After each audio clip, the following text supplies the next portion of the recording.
I didn't know or really truly believe that I could win a major until I did. Doubt is a great driver. There are things that you cannot see in an athlete. You cannot see their guts, their heart, their desire, their will, or their intelligence for strategy. You can see their athleticism. You see how fast they move, how high they jump, what their technique looks like. All that stuff can fool you into missing someone who's really great. So I was never told that I was going to be good. I always wanted to prove people wrong because I wanted to be good and no one thought I could be. Chasing for the next title, it kind of is a drug. Chasing the wins, chasing that adrenaline rush. It's something special and it's something stressful all at once. Hello Insiders, it's Carol Garcia. Before we start, one quick thing. If you enjoy this conversation, hit the subscribe button. It's the best way to help us grow and keep bringing you the players and coaches you love. Thank you so much. Jim, thank you so much for being with us today. My pleasure. How did you start with tennis? So I started with tennis just by chance, really. My parents, a long time ago, my parents, they played with their friends mixed doubles after work. Both my parents worked and we didn't have a babysitter. So my sister, who's 2 years older than me, and I would go with them. And we would wait for them to finish so we could play with them because we were young. We were like 3 and 5 years old. So my first experience with tennis was just wanting to do what my parents were doing and being involved with them. And my parents are good athletes. My dad played baseball in college, but they were not good tennis players per se. They were like B-level club players, but they're, at this place they played. But we liked it as a family and it was something fun to do. So I was very lucky that I came into tennis. Nice. So at the end, you were just doing it after school and with your parents and with your friend. Totally. I mean, it was literally just because my parents had to take us with them if they wanted to play tennis, and we would play the jungle gym, and on the backboard we would do other things until they were finished, and then it was like, can we play now? So it really worked out, and I fell in love with it because I don't know if you have this type of personality, but if you put me in a wall with the ball, I would stay there forever. Whether throwing the ball, I'm not talented. But I would throw the ball, kick the ball, hit the ball. It doesn't matter. I loved balls and sports. So if I could do that, I would rather do that than anything else. And it was a time where we didn't have even this is a long time ago. We didn't have cable television. We didn't have screens. There were no portable phones. So if you wanted to do something as a kid, you basically had to go outside to do it. When did it start to become something more serious? So I played many other sports until I was 13 years old. And that's when I decided, because I was playing tennis whenever I wasn't playing baseball or football. And I was playing some national tournaments, and the players who were only playing tennis started to separate from me. They started to get better. Players like, you would know them, Andre Agassi was in my group. Players like Pete Sampras, who's a year younger than me. I could see them climbing faster than me, and I had been here with them. So I decided at 13, I better focus, because I know that I'm a pretty good tennis player, and that my goal was to be a college tennis player, to get a college scholarship. That was my goal. And then it became more than that eventually, but I committed at 13. That's when I decided, full stop, it's time to be still a student, but only tennis after school. Okay, interesting. And then you went to college. I did not go to college. I never made it. It was too good for college. Well, I never made it. I turned pro at 17, and it was a time when a lot of players were turning pro. Michael Chang turned pro at 15. Pete Sampras and I turned pro the same day. He was 16, I was 17. The game was easier to enter then. There weren't as many good players at the lower levels. So today I think it's much harder physically for the younger male players to join the tour. It's right. I don't know why I asked, because in the college years you were already having massive success on the tour. Yeah, but you guys weren't even born, so you wouldn't remember this. No, I think you won your first slam 92? 91. 91. Yeah, when were you born? 93 both. Exactly. So We're minus 2 years. I told you, this is like a history lesson for you. You probably think I was growing up with dinosaurs. No, close. No, but I mean, I don't know. Sometimes I feel it's close and also not so close, but it doesn't feel like it's been like so long. No, I think sometimes people like Roger, who were like so longev, no? And when you start to see they were playing when we were still like babies, and then you were like still on tour when they were like playing, then it's when it gets a bit blurry. Like it does get a little bit blurry. Yeah. When did you turn pro? 2011. How old were you? I was 17. 17, yeah. So So college probably never entered your mind. No. Right, yeah. No. I think in Europe, And if you're especially good, from Europe. if you're good in Yeah. Europe, you know, you're just focused on going. From Europe, it's more recent that they go to college in US Yeah. for tennis at least. Yeah. And for you, that transition from juniors to pro was kind of easy, or at least compared to most of the players. So it was fast. Yeah, okay. It wasn't easy. So I'll put it that way. Yeah. I had one trip. So I was just turned 17 and I wasn't sure if I was going to go to college or if I was going to go to pro. And I went to South Africa with a group of players from IMG Academy. So there were 4 of us that went to play in Johannesburg. And then it was a tour event at the time, like a 250. And then there were 3 challengers afterwards. And I went and I was like, if I do well, then I'll know that I'm good enough to play with the pros. And if I don't do well, then I might need to go to college. Okay. And I didn't do well. I qualified for Joburg and lost first round. And then I played the challengers and I think I won 1 match in 3 tournaments. And I came home and I was like, shit, I'm not good enough. And then I won the Orange Bowl juniors. I don't know if you ever played the juniors at the Orange Bowl. Yeah, I did once. So it was a big deal to win the juniors there. And then I won a challenger in Chile 2 weeks later and beat players in the top 100. Then I was like, okay, I am good enough. And then I turned pro after that, and it didn't take long. It was about 6 months to get into the top 100 after that. That's fast. And how did it feel to be like at this level so young? It felt amazing. It was surreal. I'm curious about sort of your experiences coming into the locker room with people that you would have watched. Like, did that feel normal or did that feel wild for you? It felt like awkward, kind of. Like sometimes I felt like, not if it's like reality or not, but it felt like from kind of few months before I was like watching them, like dreaming to be there, dreaming to play like Roland Garros. And then I played, because of my first wildcard in 2011, won my first round and play on Chatrier. And I was like, few years back, I was just like dreaming to be out there, you know, like, and now I'm stepping on court and this felt very like unreal for a little time. How much time did it take for you to feel like you belonged on tour? Like you were part of it? I think maybe sometimes I still felt I didn't belong. Oh, yeah? Yeah. Well, doubt is a great driver, you know, who also has been driven by doubt his whole life, and it's done well for him is Rafa. True. Rafa, always driven by doubt that he had to do it every day.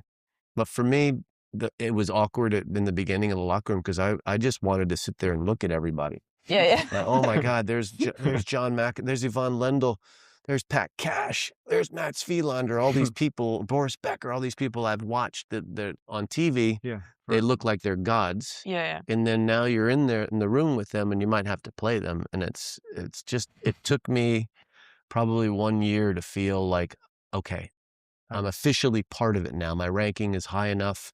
I'm going to be here for a while. It looks like if I'm healthy, I can start to settle in and realize that they're humans with doubts just like I am.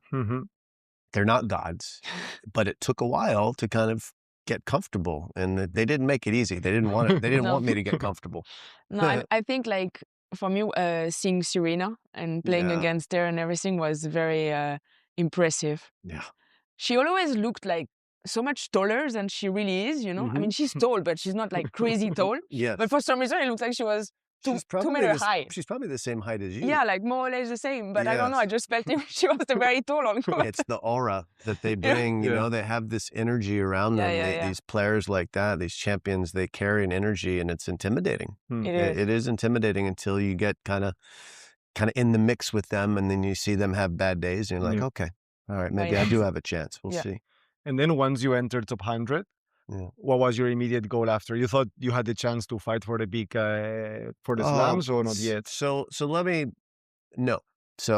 I kept surprising myself. And I say that because I was never, because my game, my technique is really unusual, and it's not like, especially on my backhand, was very bad. But so I was able to play professional tennis in spite of my technique, not because of it. So I was never told that I was going to be good, because the people who know tennis would look at me and go, how in the world can you be good with this? This backhand looks like you're playing baseball. This is not for tennis. And I don't blame them, because I would see someone with my game today and I would go, you got to change that, right? So there are things that you cannot see in athletes. You cannot see their guts, their heart, their desire, their will, or their intelligence for strategy. You can see their athleticism. You see how fast they move, how high they jump. You can see, what their technique looks like. All that stuff can fool you into missing someone who's really great. So I was never told that I was going to be good. I always wanted to prove people wrong, because I wanted to be good and no one thought I could be. So I had the little chip on my shoulder that I'll show you. But my goals were realistic. So top 100 was my first goal. I got that after about 6 months on tour. Then I wanted to be top 50. I got that before the end of my first year on tour. Nice. So then it's, I want to be top 20. And I just kept moving we say move the goalposts, you move the chains, just move it down further until you keep going. But honestly, I didn't know or really truly believe that I could win a major until I did. You think in a way, like having that, as you said, like weird backhand and like not having much expectations from like maybe your coaches, your family, or like your surroundings helped you to just like be the underdog and don't feel too much pressure? Well, what I can tell you is, I've known Andre Agassi my whole tennis life, right? Basically, since we're 11 years old, I've known him. And we were at Bollettieri's Academy, IMG Academy together. And Andre was always going to be great. You could just see it. His technique was amazing. The way he was able to take the ball early and hit it so cleanly in a time when people didn't do it as much as they do today. And he had the pressure. And if you read his amazing book, Open, the autobiography, he tells you how much he hated tennis because there was so much expectation, because there was so much pressure on him. I had none of that. So I had a much healthier, and probably still do, a healthier relationship with tennis, because I had a lot of upside and really no downside. If I didn't make it, I'd be disappointed, but no one else would. Yeah, it was not your parents' dream or anything close to it. They were supporting. My parents are amazing. They're still alive and well and incredible, but they just were there to support and do your best and come home and get the hugs, and it's going to be fine. And I don't think that Andre clearly had that experience, and a lot of others probably didn't as well. So there's different paths that people take. But for me, it was, I'm just going to go and see how far I can go. And ultimately, I want to be a top 100 player for 10 years. That was my goal. When I turned pro, I want to be a top 100 player for 10 years, make enough money so when I'm done, I'll have some choices. Yeah. Maybe I'll go run a tennis club. Maybe I'll be a coach. I don't know, but I want to have some options. And it worked out even better than that. Nice. So you had a pretty healthy relationship with the sport throughout all your career? I did. Nice. It's not that it's easy. It's difficult. The emotional roller coaster that the players ride is something that I don't miss. I do miss that adrenaline rush when something good happens, but there is the counter to that where you wake up and you go, oh, I don't want to get out of bed today, but I've got to, and I got to put one foot forward, because it can be soul crushing, to be wanting something so much and not get it. So it's something that, it was a great ride, but it's, in some ways, I'm glad it's over. And when you won your first slam? Yeah, that was something else. Yeah, that was a high emotion. That was in your country. That was a good one. Yeah, yeah, true. Yeah. And how can you describe it for us? Like emotions. Yeah. How was those 2 weeks and the after? Okay, so that was the first major that I came in with a better chance of winning. I was seeded in the top 10 for the first time, and I had some belief that I could go deep because I'd played well earlier that year. I won Indian Wells, Miami, so I knew I was confident, right?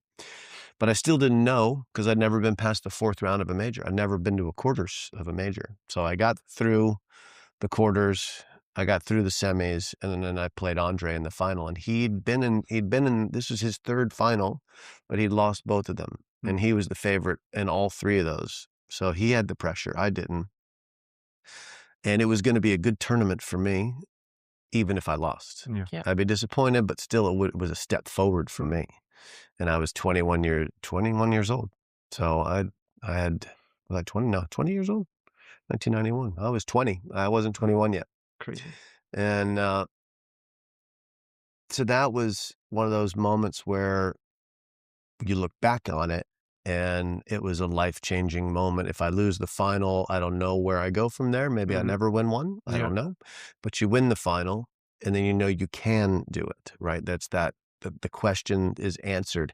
Oh, I can do this.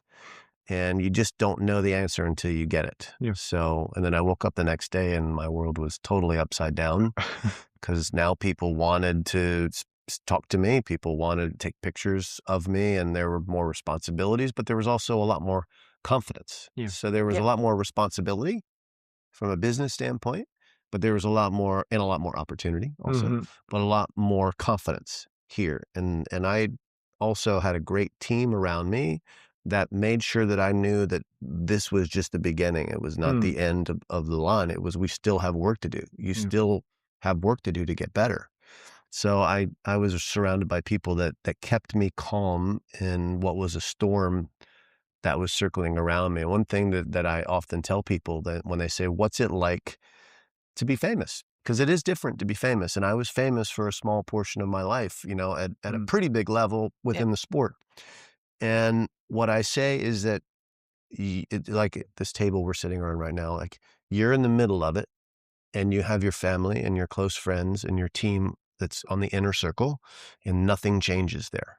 But the further away you get from that, the more it's a storm. And the more these are the people that they'll move on to the next player after you. You know, they're interested in the ranking, not the person.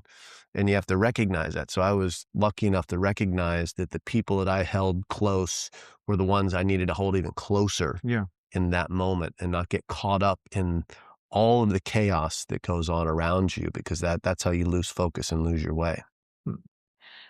It looks like you manage it very well to be able to stay focused and on your own circle, because it's true, it's very difficult, especially you were so young. Yeah. So to not lose like the balance of what are you doing and I have to tell you, Caro, like if I was from France, the chaos would have been so much more severe because tennis is so much more important as a sport in France than tennis is in America. Tennis in America is important to tennis fans.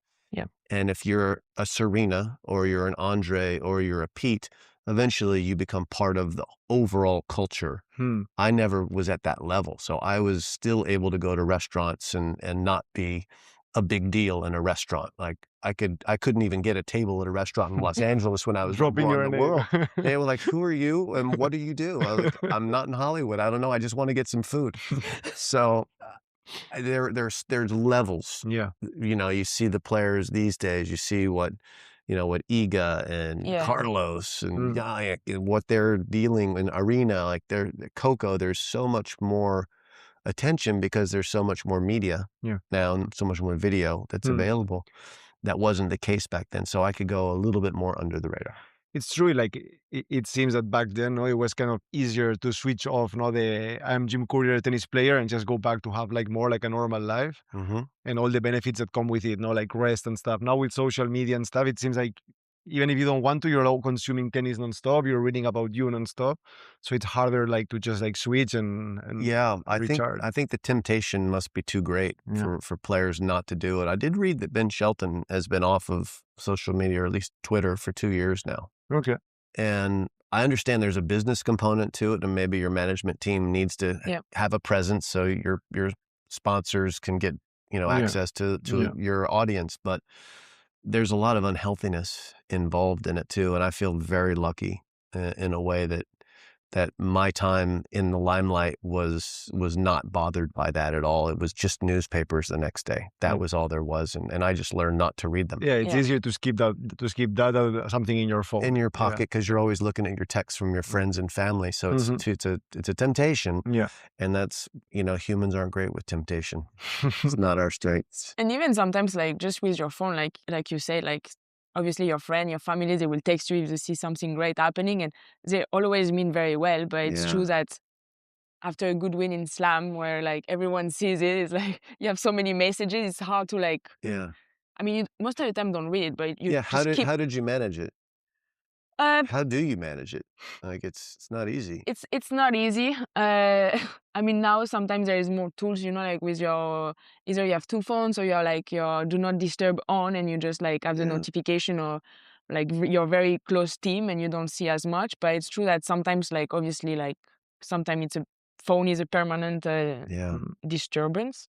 Yeah, it makes me sad when I hear about the players that when they lose, they go on and they look and they get upset by the gamblers who are attacking them. That makes me sad because it's already hard enough when you lose. Like it's like you've already punched yourself enough to be punched from other people on the outside who don't know you. It's crazy. And to be affected by it. Like it's really upsetting to me that's happening. You know, because the sport's plenty hard. Life is plenty hard. You don't need people kicking you when you're down. And one thing is, I think like people sometimes don't realize how hard players are on themselves already. It's like most of the time, even after a win or a good loss, if there is some, you're like already so mad at yourself for the missed opportunity or for the, maybe I should have played there, and you're replaying the match and you're doing so much damage to yourself.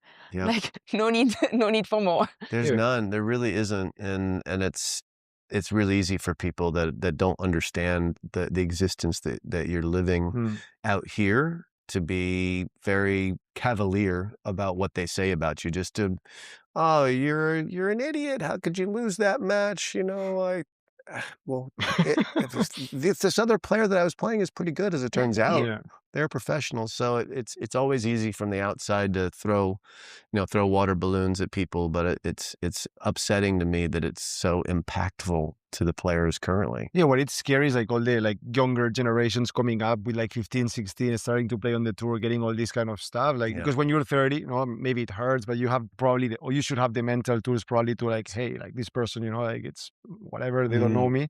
But like all the young players coming to the tour, receiving all this shit on social media, it's hard to like, because maybe they don't even know who they are still, no? Because it's like, I'm a very good tennis player, but they're like a 17-year-old kid. I'm still trying to figure out who I am. I'm 50. I turned 55 in 2 days. I mean, life is an evolution, you know. If you think it's static, you're wrong. And my wife and I have 2 kids, 2 boys. They're 8 and they're 10, so they don't have phones yet. But it's coming, that time when their friends are going to start getting them, and there's going to be pressure, and we're concerned about that. It's a real issue for especially those kids in development, not just tennis players in development, just kids overall that are teenagers, and what social media is doing to their minds and their attention spans, and it's a real stress point. And then if they do become athletes, that's even more. It's like it multiplies the degree of difficulty to deal with it. So yeah, it's one of those things that you can't, it's like the expression, you can't put toothpaste back in the tube. You know, with social media, that the social media, like the genie has come out of the bottle. It's tough to put her back in now. We're all kind of just dealing with it. Yeah, we're all dealing with it. So I don't know what the future holds, but I know that it'll be a challenge for sure for our kids. And if you guys are lucky enough to have kids, we'll all be dealing with it for sure. Would you like your kids to play tennis? They do. My kids love tennis. They were here early in the tournament. They came out and watched. They saw Raducanu-Sabalenka's match. It was incredible. Maybe the best match of the tournament. And they play all the time. They play other sports too. So my wife played college tennis and challengers and futures. So we're a tennis family, but they play golf. They play flag football. They play basketball and baseball. And we want them, my wife and I both agree that we will not let them play only tennis or only baseball or one sport until they're older. I think the way that I was able to do it was a really healthy way that allowed me to also become a better athlete by doing different things. And they're happy playing. Most important thing is they're happy playing all the other sports. You know, if they were miserable and they was like, all they wanted to do was play the piano, or all they wanted to do was to play squash, then it'd be like, we don't want your kid to be miserable. You let them do it. But our philosophy is, you know, you only get to be a kid once. Life is hard. Be a kid, enjoy it. And then if you're really interested in a sport and you want to focus on one and you want to try and go play in college or something, like we'll support it. And if you don't, that's fine too. But tennis is their number one sport. They're playing it today in New York, and they love it, and they have their friends that they play with, and they all have better backhands than Dad. Did you teach them a better backhand? So here's the thing, like, tell me, so do you guys think that you would be capable of teaching, if you have children, capable of teaching them tennis? Do you think like you know enough about it? Oof. Your dad clearly thought so. I'm trying sometimes to teach me. To teach him. Yeah.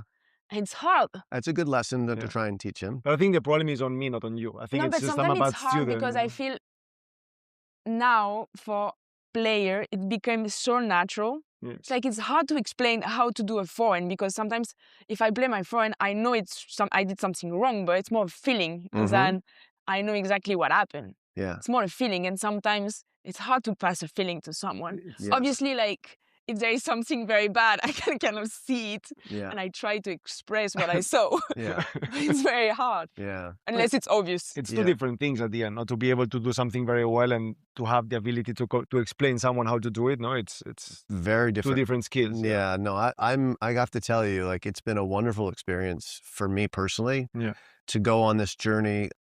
Both with, golf is also a very technical sport, and I play a lot of golf, and I'm okay. I'm like a 3 handicap. Nice. My kids are taking golf lessons, and I'm learning so much just listening to the lessons with them. And in tennis, it's exactly the same. I can basically tell people what's happening on a tennis court. I can explain strategy, but I was never about technique. I was about just knowing how to win with what I had. Winning ugly a bit. Winning a little bit like that, yeah. So, but there's a whole nother component of building technique that doesn't break down. And I've learned so much from the coaches that our kids have been around that are pros. This is what they do, and this is their passion, is teaching people from the beginning. How do you hold the racket? What's the best grip? What's the best swing path? What's our footwork supposed to be like? There's so many complicated things that at my age I've absorbed and I know and I can do, but it's hard for me to take a 5-year-old child and say, and also to have the patience. And what about after, like once they're like 15, 16, 17, and they have a first shot of becoming a pro? Would you be interested in coaching them, or you don't? I would prefer not to. Okay. I think it's healthier to have separation. Yeah. Personally, I would rather be a dad than a coach and a dad. But if it was a situation like a Ben Shelton situation with his dad, Brian, where Ben was on tour and had other coaches and decided he wanted his dad to help him, of course you're not going to say no to your child. I would be there for them no matter what. But I think in a perfect world, if the tennis becomes their pathway, if they're good enough to play out here or anywhere, and they want some help from me, I'll give it to them. But I would prefer to have other coaches who, a little bit more tuned in with them. It's true. Like we had Brian on one of our episodes, and he shared that it was Ben coming to him, asking him or begging him to be his coach. So probably that already creates a healthier dynamic than that kind of pushing the kid. No, it's like But it's funny. I have these conversations like Mark Knowles, who you probably know, is a singles and doubles player in my time. He has children that are older now, and his kids are football players, like American football players. His 2 boys. But they played a little tennis when they were younger, and they wouldn't listen to him. And I'm having sort of the same experience when I'm trying to just hit balls with my kids, which we enjoy as a family. Yeah. And then I'm trying to also remind them what their coaches have been telling them. They don't want to hear it from me. So especially boys, we are kind of most of the time is a bit more rebels than girls. No? That's why you also see more like parents with in WTA than in ATP. I think that's probably true. Yeah, especially once we reach teenage years, we are like, just fuck off. It's a little bit of that, yeah. The door closes and like, don't knock. Yeah. You don't know anything about tennis, Dad. Tennis or whatever. Yeah. It's being a parent it's like nothing else. We talked about the emotions of tennis, right? Like the highs of winning a tennis match, the adrenaline of winning a tournament is amazing. And parenting, you have those kind of adrenaline moments that come back up because you're living a lot of the experiences watching your kids and trying not to show them that you're involved. So it's fascinating. It's a whole nother world to learn about. And coming back a bit to your career, so you made you won other title and you made final of all the slam very young. To have accomplished everything so early, how was it? I didn't think of it that way. I really wasn't thinking about much of it. I was just trying to go forward. I'm certainly grateful for it. And I was lucky that it all sort of fell into place for me, and I had a great run and stayed out on tour for 13 years. And I mean, I did way more than I could have ever dreamed of doing.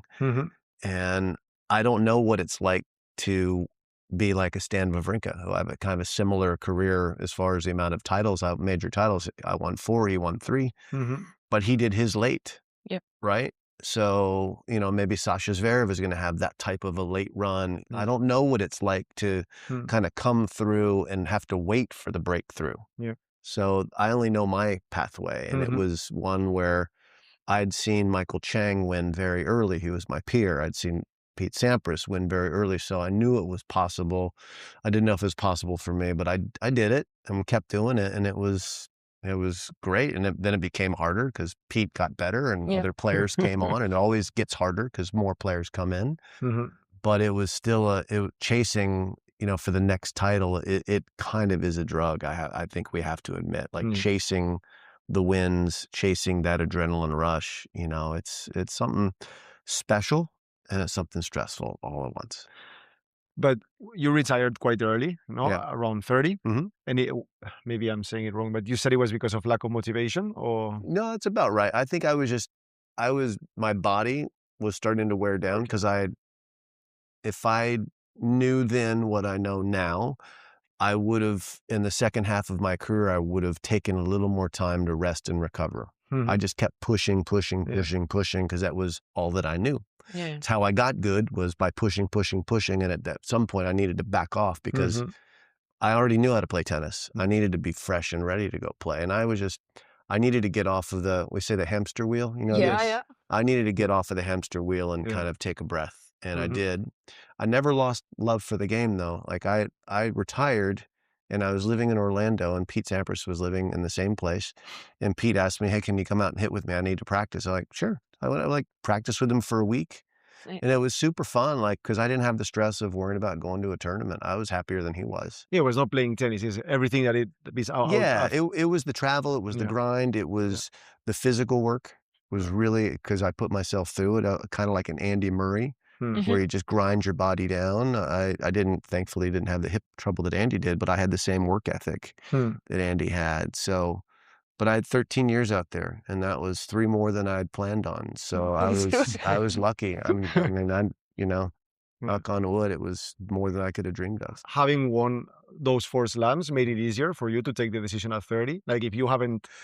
Well, I think having financial independence makes it easy in a certain way. So I was, at that point, I was financially independent. So I had options and I was curious. I wasn't sure exactly what direction I was going to go, but a television opportunity appeared very quickly for me to work at Wimbledon. So I jumped into that, and I've been doing it ever since. And I found some other business things. I started a senior tour in America that we ran for a long time with one of my best friends. So I got on the tournament director business side, which is fascinating.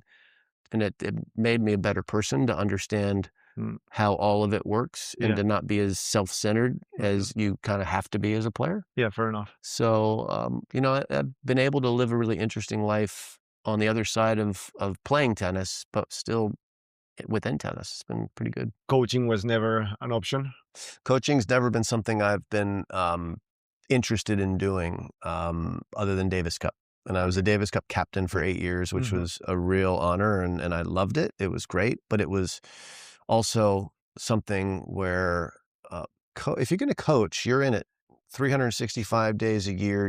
You're riding in the passenger seat with your player. You've got to be there all the time. Which was the reason for why you quitted playing, kind of. Yeah, I mean, I didn't want to be back fully on tour. I like the television from a lifestyle standpoint is really attractive to me because I still get to come to tournaments like this. We're in Cincinnati. It's fantastic here. I love being here.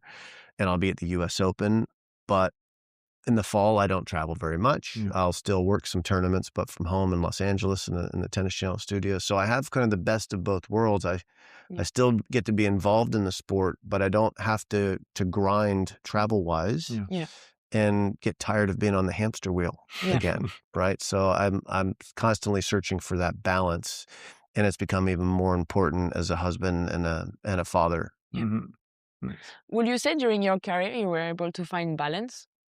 I think more than most, honestly, because I had a lot of off-court interest. I love music, so I traveled with a guitar most of the time. I read a lot. This is, again, portable computers.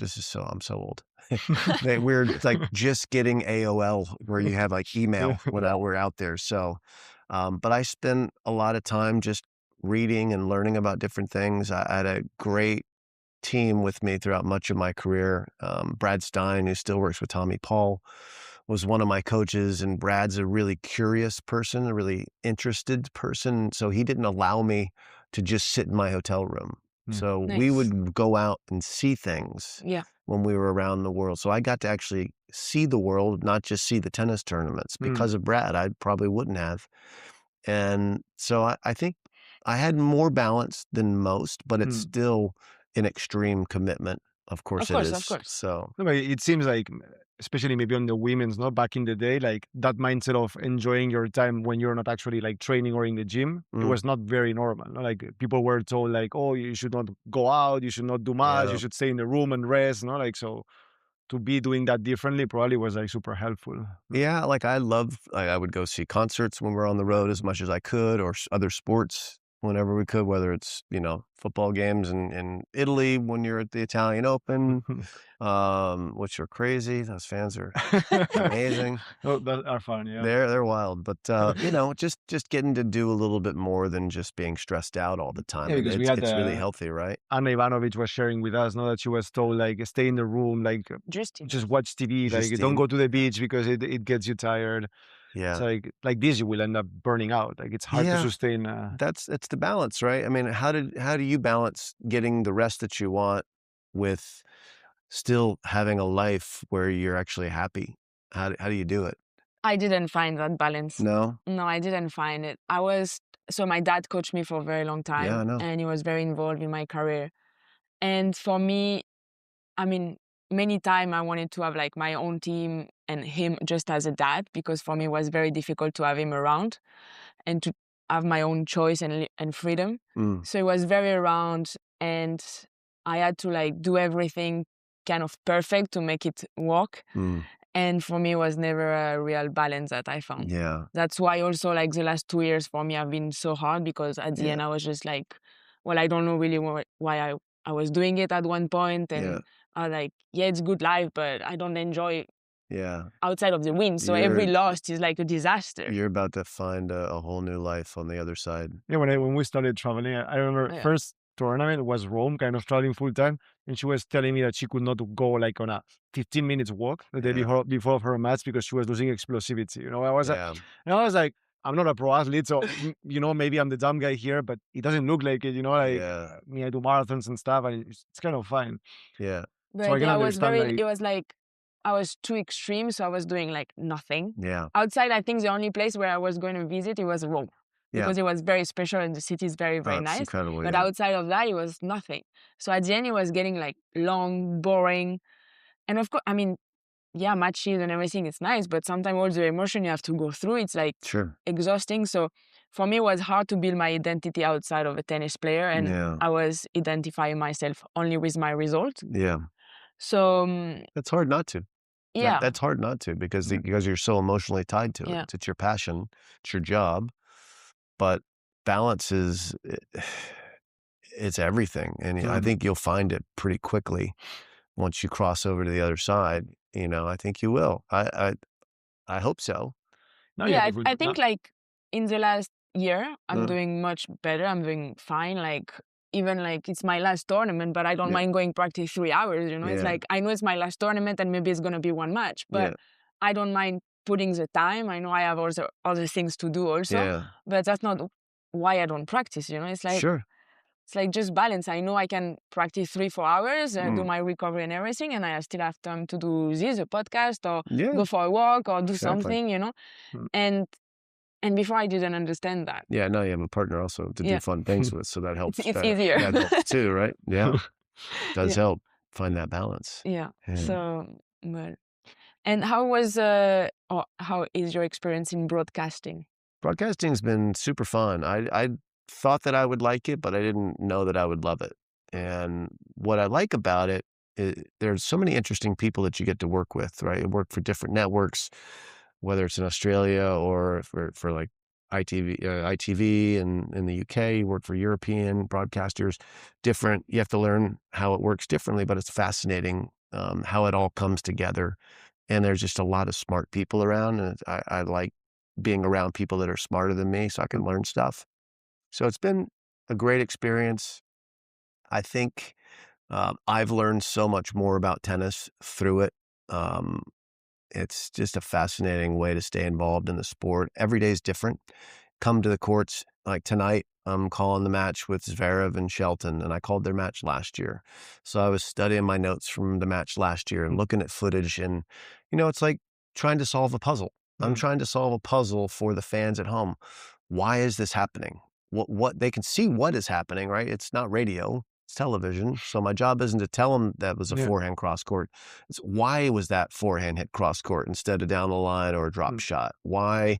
What's deeper? Like how do you help someone see something that they don't normally see? That's our job, and at least that's my job in television as an analyst. I love the challenge of it, and I probably take it a little more seriously than I should, but I think because that's who I am. Like when I'm into something, I really go in. So, and I'm still very much into it. I love it, and I'm lucky to do it. Nothing's guaranteed. I don't know how much longer I'll get a chance to do it, but I hope for a long time, because I still feel like I've got a lot of good energy around it, and it's just something that I'm passionate about, and it's a perfect way for me to stay engaged with the sport. And also I get to come out and see friends all the time. It's like, you know, going to a reunion all the time. College reunion. Yeah, that's like college you reunion. never went. Yeah, exactly. That's it. It's what we're a big traveling circus. It's like a circus reunion everywhere you go. So it's fun. And me, I have you very marked for your on-court interview. And I wonder, like, it's hard sometimes to connect to the player, especially after like such an intense match sometimes. How do you work or try to find that connection to make it a good like moment? So I've learned over the years, I do those only in Australia. It's the only place I do them. But I feel like Cup. That's you, I feel like. Well, they gave me that chance, and it's been good. But I've learned a lot over the years about how to best help the players express themselves, right? Because that's really the job of anyone on the court with a microphone, is to be the way for the fans to learn something, right? And always interview a player that wins. That's important, because they're always in a good mood. So that's my number one rule. But, you know, if it's a really intense match, let's say you play like 8-6 in the final set, back when we didn't have final set tiebreakers, and it's a hot day in Australia and it's tight. I'm not going to come out there and keep you there, right? Yeah. Because I know you want to go in and get out in the air conditioning and rest. So it's the situation matters. If the match is really intense and long, and I know that you need to go, I will keep it short, and I'll give you a chance to express yourself, but it might be just 2 questions, and then the player will go. But if it's a quick match and the players, like I can sense if the player's in a really good mood, or if I have a personal relationship with them, and it's early in the tournament, that's when I can ask some more fun questions. So I always have a couple of fun questions in sort of my back pocket that if the interview is going well, I can go in that direction, or interesting questions. But you get to the semifinals, you know, this is a major championship. We're going to talk about the tennis and what it means to you in the moment. And that's not a time to ask you about, you know, why you like spaghetti with strawberries and yogurt. You know what I mean? Right? That's not the time. The time to do that is like the third round, the fourth round, right? So I think experience has helped me understand how to navigate those moments. Like this year, I had a really awkward moment where Djokovic was playing in the semis against Zverev, and he was injured against Alcaraz in the quarters, and he plays the first set and he loses it, and then the match is over, and I'm not ready. I'm in the bunker, underneath the court, and I see him shake hands, and I just headset off, and I just go to the courts, and I don't know what I'm going to ask, because normally I'm preparing the questions, during the match. So I get out there and I realize that the crowd's only seen one set. So I need to keep Sasha out there for, 10 minutes if I can, to give the crowd something more. Yeah. So I like, what am I going to ask him? What am I asking him? Well, God, he's changed his serve so much over the last couple of years, and no one's really talked to him about how that happened. It's a chance for the people to understand sort of the evolution of the tennis player. So I just took, that was my angle, and we did like a good 4 minutes, and he was incredibly generous, talking about how Misha had helped him lower his ball toss, and everything came together. So you got to be versatile in those moments, and you have to be situational. But most of all, you've got to give the players the space to leave the court if they need to, right? Yeah. You have to be player friendly, player first, and the crowd second. So, you get the sense, like if Novak doesn't want to talk, you don't make him talk. You just let him go. Yeah. Yeah. Are you going to do it in Paris? Did you do some this year? No, I didn't. Didn't do this year, but I bet you'd be good at it. I would like to. I would bet you'd be good at it. I would like it. That's why I'm looking for advice. I would need a coaching. It's very simple. Have a couple questions about the match. The last question, if you don't have anything good, can always be about the next opponent. So you sort of have a framework. Yeah. And then in the middle, it's like the ice cream cookie, right? Like the hard cookie is like, what happened in the match? Why, why did you win? The last question is, all right, what's happening next in the tournament? In the middle, the ice cream, that's the fun part. Yeah. This is when you can ask about, what do you like to do in Paris? Or, why do you have the pink shoelaces, whatever it is. So yeah, I guess at the beginning you keep it simple and get a bit more the experience and feeling, and maybe after you can. But it's really just a chance for the players to get more connected with the fans, right? That's the whole purpose of these interviews, is for the fans to feel more passionate for the players, because we're not sports teams, right? People aren't born, you might be born a PSG fan, but you're not born a Caro Garcia fan. You've got to become one, because you're an individual. So that's where these interviews, I think, can be helpful. I like it. I like it. I will keep it in mind. You should try it. Yes. Yeah. I really want to try. It's scary. I'm not saying that it's not scary, but it's okay. Yeah, I'm pretty sure it's gonna be scary, and I will be stressed if I for sure try. Same as the beginning of the podcast, and still now sometimes I get stressed and I miss my question, but it's okay. No, can survive. You talk to Marion and Fabrice, and you'll be fine. They'll give you all the advice. No, I think it's good, and it's a good way to, like you say, be able to help the player share something they want. And they'll be so comfortable with you because they've been playing against you. They know you. Like, it was so much easier for me when I first started doing it, because I was talking to my friends. Yeah, fair enough. Now, like, they don't know that I used to play most of the players, so, which is fine. But, I don't have the luxury. I've got to work for it more now. Jim Courier is only a broadcaster and on-court interest. That's it. Yeah, that's the way it goes. And since you stopped, you were always involved in tennis. How do you see the difference of the player kind of when you played, all the Agassi moving to Federer, Nadal, and Alcaraz Sinner now? From a personality standpoint, or from a tennis standpoint? More tennis, let's say. Well, the tennis has evolved so much, and you've been right in the middle of the evolution where the athlete, like, you're an athlete that is big but fast, right? Like Martina Navratilova was considered big in her time, one of our great champions. She's much smaller than you, much. Yeah. And that's what's happened in men's and women's tennis. The athletes are bigger and faster. So the game has gotten faster. The equipment, because it's lighter and the string is more spinny, the ball, everyone has power. It doesn't matter if you're small, you have power now. And so the athleticism required in tennis today is so much greater than it was when I started playing on tour. It was getting fast by the time that I was finished.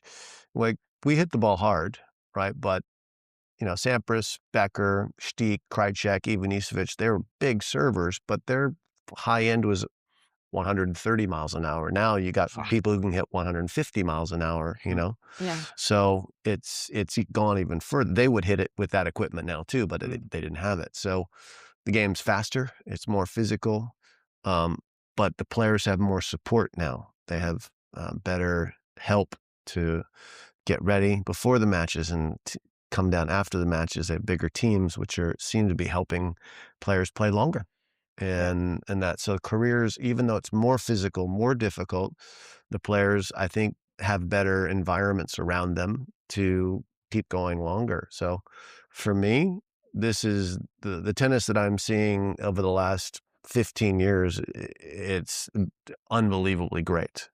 I can't believe how lucky we are now as fans to watch. I mean, you've been in the middle of playing against people like, Serena, now Iga and Arena. Like, it's the level's just insane. Like, did you feel things like the level changing as you've been playing? Yeah, I feel especially like serve changed a lot on the women tour.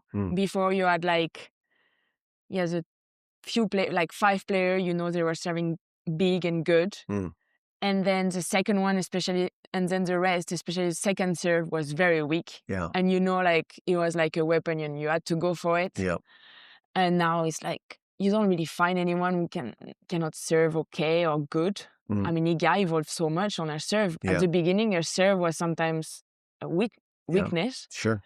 And also like physically, like they cover the course so much better. So much more, right? Before, like you had good serve, you were opening and more or less you could come to the net and finish on the other side. And now you cannot. Even, I mean, Sabalenka, she's tall, she hit hard, but she moves out there. She moves very well. Yeah. Rybakina the same. Yeah, no, tennis is amazing. Like, thought we might not ever see a generation in men's tennis that we've come through. And then, with Roger, Rafa, Novak, Andy, it's just amazing. And then all of a sudden, Yannick and Carlos, for the last year and a half, they've won all the majors and they can play on every surface and they're young and they're incredible and they move well. And like, I think they would have been pretty competitive with those guys. It looks that way. And it's just because they probably were watching them and copying what they were doing. I mean, certainly Yannick looks a lot like Novak, in the way that he moves and plays, and Carlos looks like no one. He's just kind of his own thing. But he's a mixed of everyone. He's a really, he took the best of everyone. It's a nice blend, right? Yeah, it's not too bad. No, it's fun. So look, I think that, tennis is in a great place right now. It's really in a very healthy place. The tournaments are big. The players are huge stars, like moving outside of just the tennis space into global stars. So I feel like we're in a great place, and I'm so glad that I don't have to play against these players. God, it would have been brutal. They're so good. Yeah. On court, what do you think can be the future of tennis? How can the new generation be even better than them? Well, I think I don't know. The answer is... we don't know, but it's just like... So the answer is, like, physics comes into play at some point. The tennis ball can only travel so fast and still stay inside the lines, right? So I don't know how much harder it can go. And on the serve, if the players continue to get taller, that increases their ability to find the service box at higher speeds. So maybe that's the evolution. Maybe we have... tennis players that look more like basketball or volleyball players. That's the evolution. I don't know. But as far as the movement, and I don't know what technological changes can come that can make the ball go faster with more spin and still like find the court. I don't know. What do you think? Well, I mean, obviously, like men's, when you see Sinner and Alcaraz, it's hard to kind of imagine how they can hit the ball like even faster and, like you say, inside the corner. Yeah. I mean, me as a girl, when I watch them, I'm like, how can you cover the court so like this? Like, oh no, it's not just a female thing. I want it too. I'm like, God, like, I mean, I defend okay, but I'm not the best defender. So sometimes I get so frustrated when I cannot go. Hi. 5 minutes. So sometimes I get frustrated. I'm like, I just wish, like I can slide and just get it and then run to the other side. And it's like, it's not happening, Yeah, I don't know. I mean, the one-on-one nature of tennis won't change. Yeah. The mental side of tennis, of being a problem solver and being, able to handle the pressure of the moment, like that's not going to change. And that has never changed. That's always been there. But the physicality has definitely changed a lot. And I don't know how much higher it can go. It's sort of like asking the question at the Olympics, like how much faster can they run the 100 meters? Yeah. How much faster can you run marathons? How much lower can they get in a marathon? We're kind of almost running up against those questions, or we're kind of at the physical limits of this current size of athletes. But maybe if we have athletes that are 6'7", built more like basketball players that move unbelievably well, maybe the game goes to another level. I don't know the answer to that, but I'm excited to see where it goes. Yeah, me too. Women's, I feel they have more space still to keep improving, but men's not so much. Yeah. Well, what's clear is that there used to be, I mean, for the whole history of tennis until probably 15 years ago, you could be a top player with a weakness. And right now, Sinner and Alcaraz don't have weaknesses. So, it's harder on that side to get away with it. And, that's why technique is going to be really important for the next generation of players coming up, because when the game is this fast, you've got to be able to be offensive and everywhere. And that's what the best players in the world are doing right now. And that's pretty new. Yeah, it's true now. The matches against Alcaraz, Sinner, when they both have a good day, it's unbelievable. Yeah. Look, Rafa eventually had no weaknesses. Of course. Novak, no weaknesses. Roger changed rackets late in his career, so his backhand became a weapon. Yeah. And his backhand was always really good, but against Rafa, this was a problem. So, there have been players without weaknesses now for like 15, 20 years, but my generation, everyone, even Sampras, if you hit the ball to his backhand, you were safe. You were safe, right? And that's not the case today. There's no place where you feel safe, I'm sure. It's crazy. I feel safe in the booth.